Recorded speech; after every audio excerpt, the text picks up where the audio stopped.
বন্ধুরা, গরমের দুপুরে আইসক্রিম হলে কেমন লাগে? আর সেটা যদি হয় বাড়ির একদম হেলদি আইসক্রিম।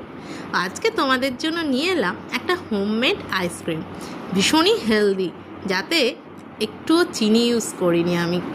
বিভিন্ন রকম ফ্রুটস ছোট ছোট করে কেটে আর টক দই আর আখের গুড় ভালো করে ফেটিয়ে নিলাম।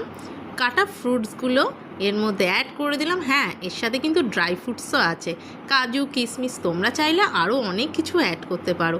আমরা এখানে আমাদের মনের মতো কটা ফ্রুটস আর এগুলোই অ্যাড করেছি।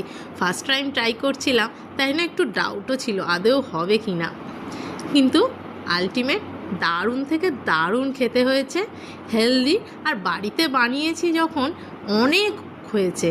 আর এতগুলো আইসক্রিম যখন তখন গরমের দিনে মন ভরে খাওয়া যায়। তোমরা কিন্তু অবশ্যই বলবো এই রেসিপিটা একবার হলেও বাড়িতে ট্রাই করো। আমি আবার করব এটা শেষ হয়ে গেলেই, কারণ এরকম হেলদি আইসক্রিম সিরিয়াসলি আমি এর আগে খাইনি। আর বাড়িতে বানালে বুঝতেই পারছো কতগুলো খাওয়া যায়। তোমরাও কিন্তু ট্রাই করে জানিও কেমন হলো আর কেমন খেতে লাগলো। টাটা।